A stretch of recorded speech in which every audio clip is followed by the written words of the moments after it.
है दोस्तों, कैसे हैं? उम्मीद करते हैं आप अच्छे होंगे। आज आप लोगों के लिए 12th का एक नया वीडियो बच्चे आप लोगों को लेके आए हैं।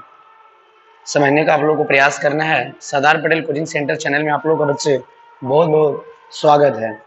हम उम्मीद करते हैं कि आप बच्चे अच्छे से हमारी बातों को सुनेंगे और समझने का प्रयास करेंगे। जो क्लास 12th में सबसे इम्पॉर्टेंट है बच्चे, जो हर बार 5 नंबर में क्वेश्चन ये आते रहता है। हम उम्मीद करते हैं कि आज आप लोग हमारी बातों को अच्छे तरह से सीखेंगे और समझने का प्रयास करेंगे। जैसा कि बच्चे आप कॉन्सेप्ट को देख रहे हैं, गॉस के प्रमेय को लिखें और इसे सत्यापित करें। ये हमारा कॉन्सेप्ट है बच्चे। गॉस के प्रमेय को लिखें और इसे हम लोगों को सत्यापित करना है बच्चे। अब क्लास को हम शुरू करते हैं बच्चे, ध्यान से समझिएगा। सबसे पहली बात, गॉस के प्रमेय को समझने के लिए आप लोग को बच्चे क्या याद रखना है, ध्यान से एकदम अच्छे तरह से दिमाग को स्थिर रख के हमारे बात को समझिएगा और समझने का प्रयास कीजिएगा। सबसे पहले हम बच्चे लेके चलते हैं गॉस का प्रमेय, जो एकदम VVI है बच्चे। ध्यान दीजिएगा, क्लास 12th के लिए, क्लास 12th के लिए एकदम VVI पॉइंट है बच्चे।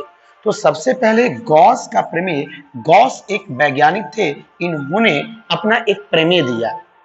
प्रमेय ये दिया, पहले देखिए हम लिख रहे हैं, उसके बाद हम आप लोगों को समझाएंगे बच्चे। ध्यान दीजिएगा। कहते हैं गॉस कि किसी विद्युतीय क्षेत्र में, ध्यान दीजिएगा, किसी विद्युतीय क्षेत्र में, किसी विद्युतीय क्षेत्र में किसी बंद तल से होकर, किसी बंद तल से होकर, किसी बंद तल से होकर, किसी बंद तल से होकर गुजरने वाले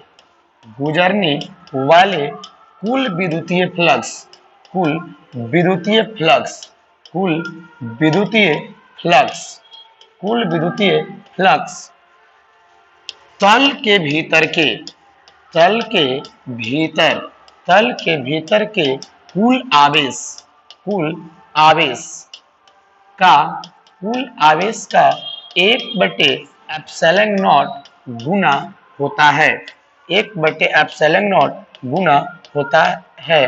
बच्चे ध्यान देंगे, गॉस का कहना था कि कोई भी अगर विद्युतीय क्षेत्र अगर रहता है, कोई भी विद्युतीय क्षेत्र रहता है, तो उस विद्युतीय क्षेत्र में कितना फ्लक्स होगा, वो भी किसी बंद तल के लिए। अब यहाँ पे सबसे इंपॉर्टेंट है कि गॉस का प्रमेय लागू होता है किसके लिए, तो ऑप्शन बच्चे मारना है बंद तल के लिए या बंद सतह के लिए।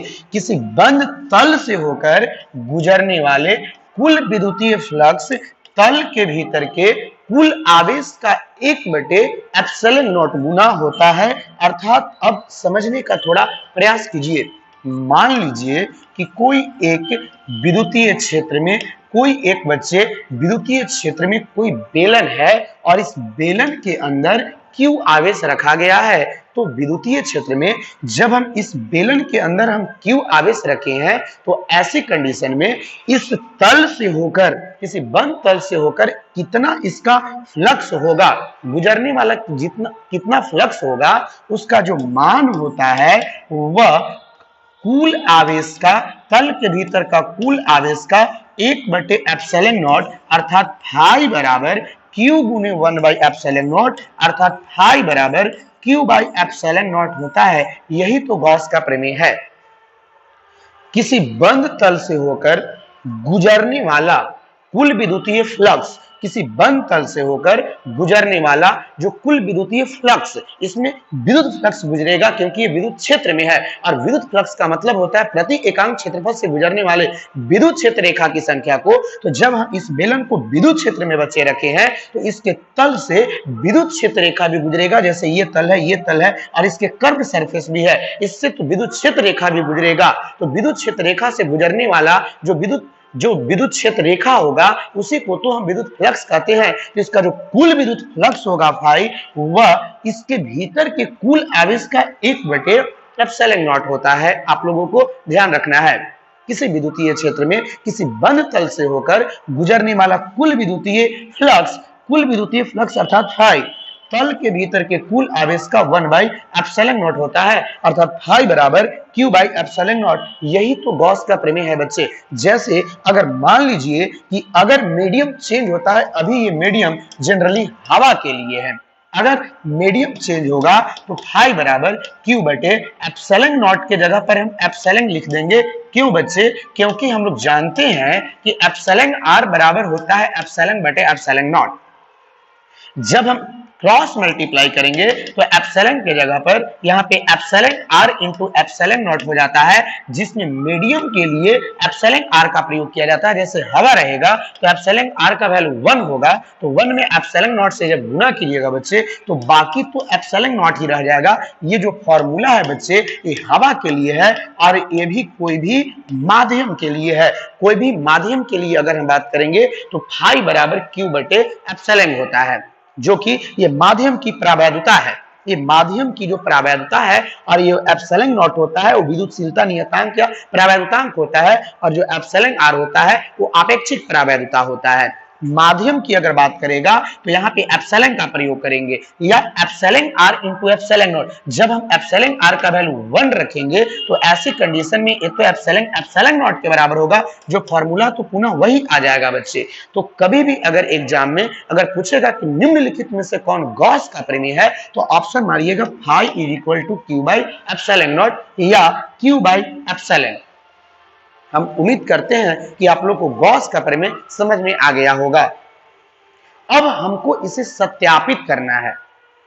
कैसे इसको हम सत्यापित करेंगे बच्चे? अच्छा, सत्यापन से पहले एक बात और, हम एक क्वेश्चन की बात कर लेते हैं तो आप लोग को समझ में आएगा। मान लीजिए कि कोई बंद चालक के अंदर जैसे कुछ आवेश रखे हुए हैं, जैसे 3 कूलम, 4 कूलम, 6 कूलम या 8 कूलम आवेश रखे हुए हैं, तो ऐसी कंडीशन में अगर कहेगा कि इससे गुजरने वाला कुल विद्युतीय फ्लक्स कितना होता है, तो फ्लक्स अगर हम फाई की बात करते हैं तो Q/ε0 होगा। तो कुल आवेश 3 और 4 7 7 6 13 और 13 और जो 8 जोड़िएगा बच्चे तो जो आपका 21 हो जाएगा। तो जो 21 हो जाएगा और divided by epsilon not. Epsilon not का वैल्यू तो आप लोग को पता ही है कि होता है 8.8 टाइम 4 गुने 10 के पावर -12 कूलम स्क्वायर पर न्यूटन मीटर स्क्वायर होता है बच्चे। जो हम इसका वैल्यू रख देंगे तो हमारा कुल विद्युतीय फ्लक्स हमारा आ जाएगा। ये आपका न्यूमेरिकल भी क्वेश्चन ऐसे आप लोगों को पूछ सकता है बच्चे। हम उम्मीद करते हैं कि आप लोग को एक कॉन्सेप्ट समझ में आ गया होगा। तो हमारा जनरली क्वेश्चन क्या था? देखिए क्वेश्चन था कि गॉस के प्रमेय को लिखें और इसे सत्यापित करें। देखिए क्वेश्चन है गॉस के प्रमेय को लिखें और इसे सत्यापित करें। ध्यान से एकदम ईमानदारी पूर्वक पढ़ाई कीजिएगा। गॉस के प्रमेय को लिखें और इसे हम लोगों को बच्चे सत्यापित भी करना है। तो गॉस का प्रमेय तो हमने देख लिया कि किसी बंद तल से होकर गुजरने वाला कुल विद्युतीय फ्लक्स तल के भीतर के कुल आवेश का 1/ε0 होता है, अर्थात फाई बराबर Q/ε0। ये आपका फॉर्मूला है। अब हम इसको सत्यापित कैसे करेंगे? 5 मार्क्स में ये क्वेश्चन पूछता है बच्चे। तो देखिए इसको सत्यापित कैसे करेंगे, बहुत आसान तरीका से हम इसे सत्यापित करने वाले हैं बच्चे। आप लोग थोड़ा सा ध्यान दीजिएगा। तो सबसे पहले हम चलते हैं सत्यापन में। सबसे पहले हम बच्चे सत्यापन में चलते हैं कि इसको कैसे सत्यापित किया जा सकता है। सत्यापित करने के लिए सबसे पहले क्या कीजिए कि कोई एक पहले हम आवेश लिए बच्चे। मान लीजिए कि कोई बिंदुवत आवेश Q है, कोई बिंदुवत आवेश Q है, तो इस बिंदुवत आवेश Q से r दूरी पर मान लीजिए कोई पॉइंट P है। पहले कोई बिंदुवत आवेश Q था, इस बिंदुवत आवेश Q से r दूरी पर कोई पॉइंट P है जहां पर विद्युत क्षेत्र की तीव्रता E है। जहां पर विद्युत क्षेत्र की तीव्रता E है। आवेश के कारण तो बच्चे विद्युत क्षेत्र की तीव्रता तो होता ही है, जो आउटवर्ड डायरेक्शन में होगा, क्योंकि ये प्लस है और प्लस के कारण जो विद्युत क्षेत्र का जो डायरेक्शन होता है बच्चे वो आउटवर्ड डायरेक्शन में होता है। क्योंकि जब हम यहाँ पे टेस्ट चार्ज को लाएंगे तो टेस्ट चार्ज तो खुद पॉजिटिव होता है और पॉजिटिव ये भी है, ये भी पॉजिटिव है, तो प्लस प्लस में तो बच्चे प्रतिकर्षण बल कार्य करते हैं। इसलिए विद्युत क्षेत्र का जो डायरेक्शन होगा बच्चे वो आउटवर्ड डायरेक्शन में होगा। तो अब क्या करना है इसमें कि जो गॉस का प्रमेय तो पहले लागू होता है बंद सतह के लिए, बंद तल के लिए, तो इस आवेश को तो पहले बंद करना पड़ेगा बच्चे। तो क्लास में भी मैंने आप लोगों को बताया था कि जब यदि आवेश बिंदुवत हो तो गॉसियन पृष्ठ जो होता है गोलाकार लेना है। तो क्या करेंगे कि माना कि r त्रिज्या का मैंने एक गॉसियन पृष्ठ लिया जिसका क्षेत्रफल a है। माना r त्रिज्या का एक गॉसियन पृष्ठ लिया जिसका क्षेत्रफल a है बच्चे। अब एक बात समझो तुम लोग अच्छे तरीके से कि क्या हम बता रहे हैं। जैसे मान लो कि जब ये गोला का क्षेत्रफल a है और ये आवेश q है और ये त्रिज्या r है और ये बिंदु P और विद्युत क्षेत्र की तीव्रता E है, तो हम पॉइंट P पर एक गोला का छोटा क्षेत्रफल की हम कल्पना कर ले रहे हैं। तो जब ये गोला का क्षेत्रफल बच्चे a है तो ये जो छोटा क्षेत्रफल होगा उसका मान dA होगा। छोटा चीज को निरूपित करने के लिए हम लोग d से प्रयोग करते हैं अर्थात dA होगा। अर्थात ये क्षेत्रफल जो पूरा गोला का क्षेत्रफल है तो इस छोटा क्षेत्रफल के लिए हम dA का प्रयोग कर दिए। क्षेत्रफल एक सदिश राशि होता है और क्षेत्रफल का डायरेक्शन हमेशा सतह के लंबवत होता है। तो इस छोटा सतह जो dA है तो इसका जब हम डायरेक्शन की बात करेंगे बच्चे तो इसका डायरेक्शन देखिए ऊपर की ओर ये भी भागेगा ऊपर की ओर, क्योंकि क्षेत्रफल का डायरेक्शन हमेशा सतह के लंबवत होता है। तो dA का भी डायरेक्शन सतह के देखिए लंबवत हो गया। अब इसमें आप लोगों को ध्यान क्या देना है, इसमें अब हम चलेंगे E और dA के बीच का कोण से चलेंगे। अब तो आप लोग बताइएगा E और dA का बीच का कोण दोनों सेम डायरेक्शन में जा रहा है तो theta is equal to 0 degree होगा। सेम डायरेक्शन में थीटा 0 डिग्री होता है। तो सबसे पहले हम यहाँ पे लेके चलते हैं बच्चे सत्यापन में E और DA के बीच बना कोण थीटा बराबर कहिएगा तो 0 डिग्री। E और DA के बीच का जो बना कोण है वो बच्चे थीटा 0 डिग्री होगा। अब हम लोग चलेंगे फ्लक्स के परिभाषा से, ध्यान दीजिएगा फ्लक्स के परिभाषा से। तो फ्लक्स के परिभाषा से आप लोगों को पता होना चाहिए बच्चे फाई बराबर होता है E डॉट A। चूंकि यहाँ पे क्षेत्रफल छोटा है इसलिए होगा E डॉट DA और चूंकि क्षेत्रफल छोटा है तो फ्लक्स भी छोटा होगा इसलिए d phi is equal to E dot DA के बराबर होगा बच्चे। अब हम आप लोगों को बताए हैं क्लास में कि डॉट प्रोडक्ट में कॉस थीटा होता है और क्रॉस प्रोडक्ट में साइन थीटा होता है। तो यहाँ से D phi is equal to यहाँ से कर देंगे E D A cos theta.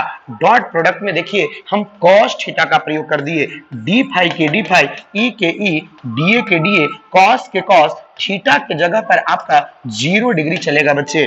D phi बराबर कॉस 0 का वैल्यू 1 होता है तो डी फाई बराबर ई डी ए हो गया। अब क्या करेंगे कि हम चाहते हैं कि डी फाई को फाई में बदलें, तो डी फाई को फाई में बदलने के लिए दोनों तरफ हम लोग इंटीग्रेशन करेंगे अर्थात दोनों तरफ समाकलन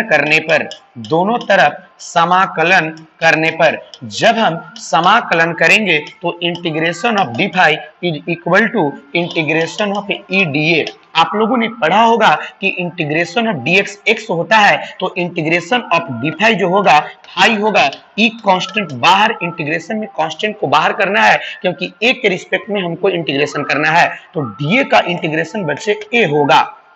आगे अब हम बढ़ते हैं बच्चे फाई के फाई ई तो है विद्युत क्षेत्र की तीव्रता। तो आपको पता होना चाहिए कि किसी भी बिंदुवत आवेश के कारण r दूरी पर लगने वाला जो विद्युत क्षेत्र की तीव्रता होता है 1/4 pi epsilon not into q बटे r का स्क्वायर। तो r आपका डिस्टेंस r है तो r का स्क्वायर और a जो है ये गोला का क्षेत्रफल है तो गोला का क्षेत्रफल आप लोग को पता है 4 पाई r स्क्वायर होता है। यहाँ पे देख रहे हैं कि 4 पाई से 4 पाई कैंसिल हो गया, r स्क्वायर से भी r स्क्वायर कैंसिल हो गया।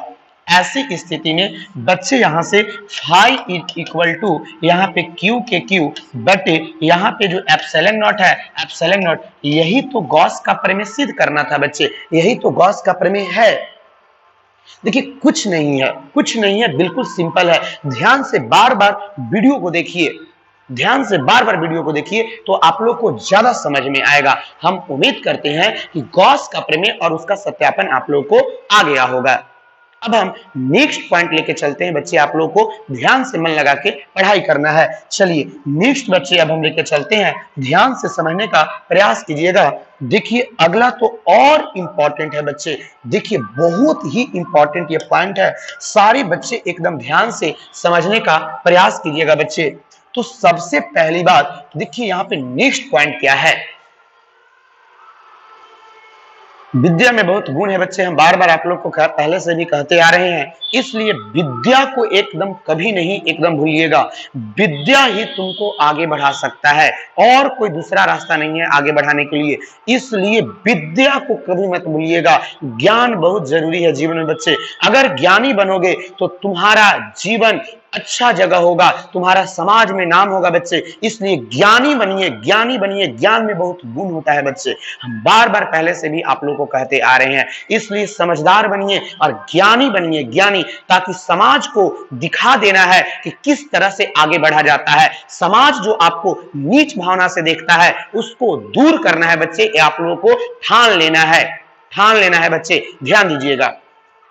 किसी आवेशित गोला के कारण निम्नलिखित स्थितियों में विद्युत क्षेत्र की मात्रा ज्ञात करें। ध्यान दीजिएगा, अगर मान लीजिए कि कोई गोला यदि आवेशित हो, अगर गोला आवेशित रहेगा तो निम्नलिखित स्थितियों में आपको विद्युत क्षेत्र की मात्रा ज्ञात करना है बच्चे। देखिए जब गोला आवेशित रहेगा तो इसमें 3 स्थिति में आपका विद्युत क्षेत्र की तीव्रता बच्चे निकलेगा। जैसे मान लीजिए कि कोई एक गोला आवेशित है, ध्यान दीजिएगा, मान लीजिए बच्चे कि कोई गोला यदि आवेशित है तो आवेशित गोला के कारण विद्युत क्षेत्र की तीव्रता हम लोगों को फाइंड करना है।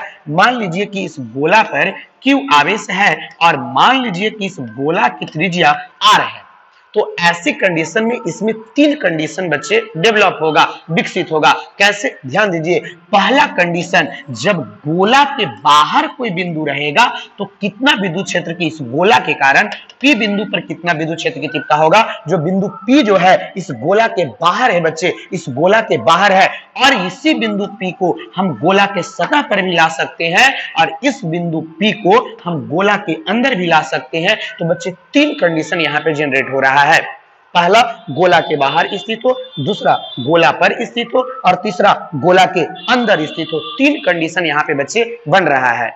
अब हम एक एक कंडीशन को आप लोग को हम बताने का प्रयास करेंगे, मन लगा के पढ़ाई कीजिएगा बच्चे। देखिए पहला पॉइंट है, यदि बिंदु आवेशित गोला के बाहर स्थित हो, यदि बिंदु आवेशित गोला के बाहर स्थित हो तो कैसे विद्युत क्षेत्र की तीव्रता निकलेगा। सेकंड कहता है बच्चे कि जब बिंदु आवेशित गोला के सतह पर स्थित हो, और थर्ड कंडीशन बनता है बच्चे कि जब बिंदु आवेशित गोला के अंदर स्थित हो। हम एक एक करके आप लोगों को बच्चे हम बताने का प्रयास करेंगे, आप लोग एकदम मन लगा के पढ़ाई कीजिए बच्चे। सबसे फर्स्ट में लेके चलते हैं बच्चे, जब बिंदु आवेशित गोला के, जब बिंदु आवेशित गोला के बाहर स्थित हो, तो बाहर स्थित रहेगा तो कैसे हम लोग विद्युत क्षेत्र की तीव्रता की गणना करेंगे, ये बहुत इंपॉर्टेंट है बच्चे। डायग्राम को अच्छे से समझिएगा, बाकी पूरा कॉन्सेप्ट क्लियर हो जाएगा। मान लीजिए कि एक बच्चे गोला है, मान लीजिए कि कोई एक बच्चे गोला है, इस गोला का केंद्र मान लीजिए O है और इस गोला का त्रिज्या R है, इस गोला का त्रिज्या R है बच्चे, और इस पर आवेश का जो वितरण किया गया है ये मान लीजिए कि धन आवेश वितरण किया गया है, और इस आवेश का मान हम Q मान लेते हैं बच्चे, इस आवेश का मान Q मान लेते हैं। तो देखिए आपका पॉइंट था कि जब बिंदु आवेशित गोला के बाहर स्थित हो, अब मान लीजिए कि इस गोला से बाहर कोई बिंदु P है, इस गोला के बाहर कोई बिंदु P है जहां पर आपको विद्युत क्षेत्र की तीव्रता ज्ञात करनी है। ध्यान दीजिएगा, विद्युत क्षेत्र की तीव्रता ज्ञात करनी है बिंदु P पर बच्चे। तो सबसे पहली बात, जब P बिंदु पर हमें विद्युत क्षेत्र की तीव्रता ज्ञात करनी है तो ऐसी कंडीशन में आप लोग को गॉसियन पृष्ठ बनाना पड़ेगा, क्योंकि गॉस के प्रमेय की सहायता से जब हम विद्युत क्षेत्र की तीव्रता निकालते हैं तो सबसे पहले हम लोग को गॉसियन पृष्ठ बनाना होता है। तो जब हमको P बिंदु पर विद्युत क्षेत्र की तीव्रता निकालना है तो हम क्या करेंगे कि बिंदु P से हम गॉसियन पृष्ठ बनाएंगे। तो बच्चे आप लोग को याद होना चाहिए कि गोला के कारण जो गॉसियन पृष्ठ होता है वह गोला ही होता है, इसलिए गोला के कारण, अच्छा मान लीजिए कि केंद्र से बिंदु P की बीच की दूरी r है, बिंदु P की दूरी बिंदु O से बच्चे r है। तो अब एक बात बताओ, ये बड़ी R और ये छोटी R, तो इस कंडीशन में हम देख रहे हैं कि R जो है, जो बड़ी R है वो बड़ा है छोटी R से, आप लोग यहाँ पे देख रहे हो। तो अब हम बच्चे यहाँ से गॉसियन पृष्ठ बनाएंगे, बच्चे आप लोगों को ध्यान देना है। तो बिंदु P से हम क्या कर रहे हैं कि एक गॉसियन पृष्ठ, गोलाकार गॉसियन पृष्ठ, R त्रिज्या का एक गोलाकार गॉसियन पृष्ठ बनाया है जिसका क्षेत्रफल A है, A है। तो आप लोग एक बात समझो कि जब ये गॉसियन पृष्ठ बनाए हो और जिसका क्षेत्रफल A है, तो जो पॉइंट P है, तो इस गोला के कारण पॉइंट P पर लगने वाला जो विद्युत क्षेत्र की जो तीव्रता का जो डायरेक्शन होगा बच्चे, वह आउटवर्ड डायरेक्शन होगा, बाहर की ओर होगा, क्योंकि प्लस के कारण जो इलेक्ट्रिक फील्ड का जो डायरेक्शन होता है वो आउटवर्ड डायरेक्शन होता है, इसलिए बाहर की ओर भाग जाएगा। अब सोचो बच्चे कि ये जो क्षेत्रफल गोला का A है, तो इसका अगर हम छोटा क्षेत्रफल की अगर हम बात करते हैं तो देखिए A हमने छोटा क्षेत्रफल रख लिया। क्षेत्रफल का भी जो डायरेक्शन होता है सतह के लंबवत होता है, तो जो क्षेत्रफल का जो डायरेक्शन होगा वो भी सतह का लंबवत होगा, और ये जो क्षेत्रफल होगा वो बच्चे DA होगा, क्योंकि ये पूरा क्षेत्रफल A है तो ये छोटा क्षेत्रफल आपका DA होगा। और DA भी एक सदिश राशि है, और सदिश राशि इसलिए है क्योंकि क्षेत्रफल का डायरेक्शन हमेशा सतह के लंबवत होता है। अब आप लोग को पता चलना चाहिए कि E और DA का जो बीच का कोण जो है बच्चे वो 0 डिग्री, पुनः फिर जैसे आपने गॉस का प्रमेय आपने सत्यापित किया था, सेम उसी प्रोसेस से हम आगे बढ़ने वाले हैं बच्चे, और हम विद्युत क्षेत्र की तीव्रता का हम व्यंजक प्राप्त कर लेंगे। कैसे? अभी देखिए ध्यान से एकदम मन लगा के एकदम देखो तो एकदम मजा आ जाएगा। तो सबसे पहले पुनः फिर लिखेंगे बच्चे E और DA के बीच बना कोण, ध्यान दीजिएगा, E और DA के बीच बना कोण, तो बना कोण यहाँ पे थीटा बराबर 0 डिग्री, अब आप लोग को पता होना चाहिए फ्लक्स के परिभाषा से, आप लोगों ने पहले भी देखा है बच्चे, फ्लक्स के परिभाषा से छोटा फ्लक्स d फाई बराबर E डॉट DA, क्योंकि यहाँ पे क्षेत्रफल छोटा है इसलिए फ्लक्स भी छोटा होगा, इसलिए d फाई बराबर E डॉट DA के बराबर होगा। जब हम इसको आगे बढ़ाएंगे बच्चे तो यहाँ से d फाई बराबर हो जाएगा E DA cos थीटा, तो थीटा के जगह पर 0 डिग्री, तो d फाई बराबर E DA cos 0 के मान 1 होता है, इसलिए d फाई बराबर E DA, दोनों तरफ इंटीग्रेशन करेंगे तो इंटीग्रेशन ऑफ d फाई बराबर इंटीग्रेशन ऑफ E DA होगा। d फाई का मान 5 होता है और E कांस्टेंट बाहर, और DA 1 के बराबर हो गया, फाई बराबर पहले बच्चे EA के बराबर हो गया। हम उम्मीद करते हैं कि इतना बात आप लोग को पता चल गया होगा। नेक्स्ट पॉइंट बच्चे इसमें ध्यान दीजिए, अभी थोड़ी नहीं हुआ है, अभी तो विद्युत क्षेत्र की तीव्रता का व्यंजक प्राप्त करना है। अब क्या करेंगे बच्चे, हम लोग क्या करेंगे कि गॉस के प्रमेय से हम लोग आगे बढ़ेंगे। अब गॉस के प्रमेय से, तो गॉस के प्रमेय से कहता है कि किसी बंद तल से होकर गुजरने वाला कुल विद्युतीय फ्लक्स तल के भीतर के कुल आवेश का 1/ε0 होता है, अर्थात कहने का मतलब गॉस के प्रमेय से फाई बराबर Q/ε0 होगा। बच्चे आप लोगों को ध्यान देना है, ये जो आवेश है, ये जो गोला पर आवेश का जो वितरण किया गया है वह Q आवेश है, तो इस Q का 1/ε0 अर्थात Q/ε0, इसको इक्वेशन फर्स्ट बना दीजिए, इसको इक्वेशन सेकंड बना दीजिए, from equation first and second अर्थात समीकरण 1 और 2 से। अब हम लोग चलेंगे बच्चे समीकरण 1 और 2 से, समीकरण 1 और 2 से जब हम आगे बढ़ेंगे बच्चे, देखिए यहाँ पे भी फाई है, यहाँ पे भी फाई है, जब बायां पक्ष बराबर होगा तो दायां पक्ष भी बराबर होगा, तो इसका मतलब है कि E × A बराबर Q बटे एप्सिलॉन नॉट होगा। बच्चे ध्यान दो, अभी हम लोगों को E निकालना है, तो E निकालेंगे तो कैसे E निकालेंगे, ध्यान दो। एरिया, E के E छोड़ दिए, अगर हम एरिया की बात करते हैं तो एरिया जो होगा वो गोला का क्षेत्रफल होगा, तो गोला का क्षेत्रफल तो 4 पाई आर स्क्वायर होता है बच्चे। गोला का जो क्षेत्रफल होता है वो 4 पाई आर स्क्वायर होता है, लेकिन आर छोटी आर रखिएगा कि बड़ी आर। देखिए बच्चे, बड़ी आर रखा क्योंकि बड़ा गोला का क्षेत्रफल की बात हो रही है, इसलिए 4 पाई आर स्क्वायर रखेंगे बच्चे। यहाँ पे एक जगह पर 4 पाई बड़ी आर स्क्वायर, क्यू के क्यू छोड़ दीजिए, बटे एप्सिलॉन नॉट। यहां से बच्चे ई बराबर निकालेंगे तो 4 पाई आर स्क्वायर इधर गुना में है तो उधर जाएगा तो भाग में होगा, तो Q बटे epsilon naught into 4 pi R square होगा। इसको सही करके देखिए लिखेंगे तो E is equal to 1/4 pi epsilon naught, 1/4 pi epsilon naught into Q बटे आर स्क्वायर। यही विद्युत क्षेत्र की तीव्रता का व्यंजक प्राप्त हो गया बच्चे, ध्यान दीजिए। 1/4 पे एप्सिलॉन नॉट का वैल्यू आप लोग को पता होना चाहिए, 9 इंटू 10 के पावर 9 होता है। Q आपका चार्ज आवेश है और R है जो बिंदु बाहर P था बच्चे, उसकी दूरी केंद्र से था, उसकी दूरी केंद्र से ये R डिस्टेंस था। जो R था बच्चे O से लेके P तक डिस्टेंस था, आप लोगों को पता चलना चाहिए। अब इसमें 3 कंडीशन बच्चे बनता है, आप लोग को पता होना चाहिए। 3 कंडीशन बनता था।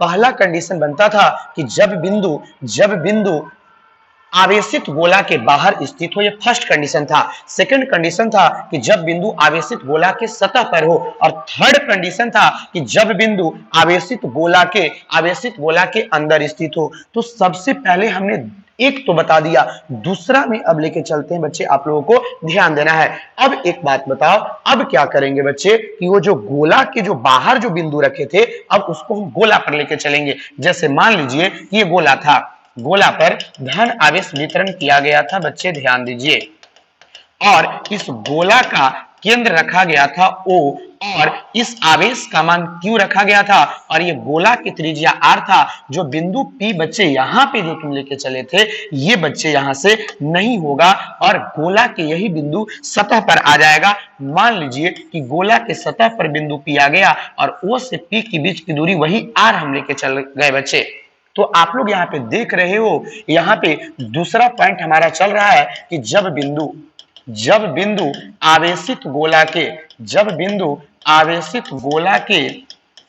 आवेशित गोला के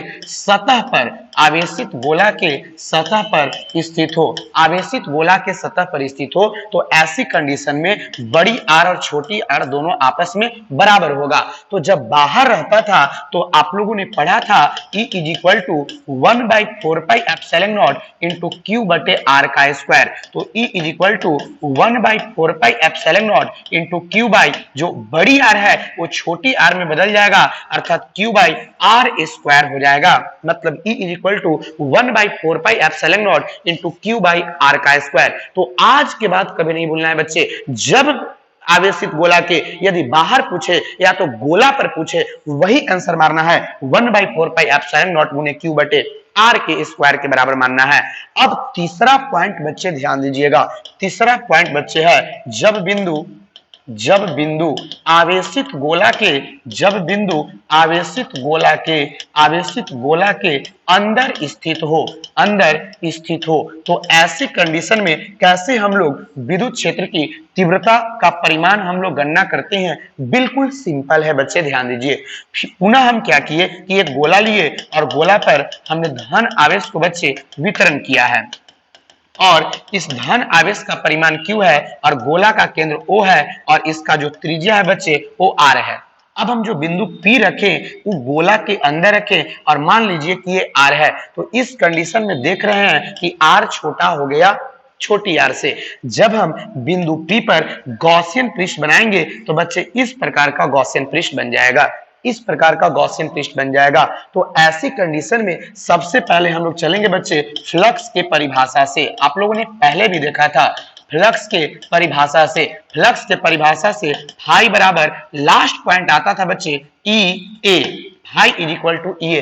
पहले भी आप लोगों ने देखा था कि जो लास्ट में जो फ्लक्स के परिभाषा से जो पॉइंट आता था बच्चे वो आता था फाई इज इक्वल टू ई ए। देखिए पहले भी हमने ला दिया है।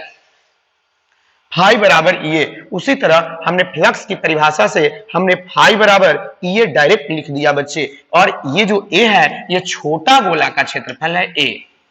तो अब हम लोग चलेंगे गॉस के प्रमेय से।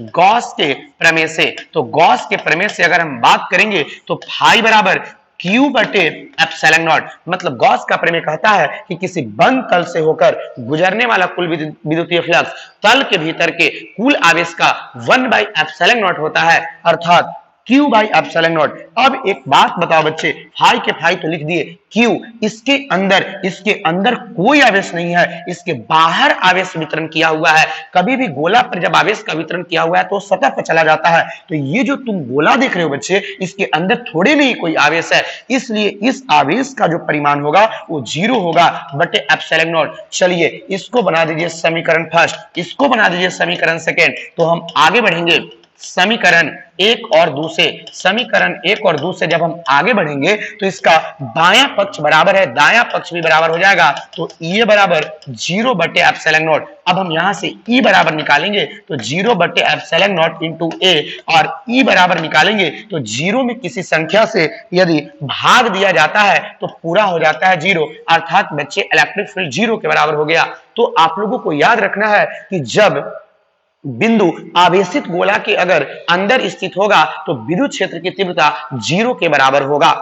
तो 3 पॉइंट आप लोग को कभी नहीं भूलना है।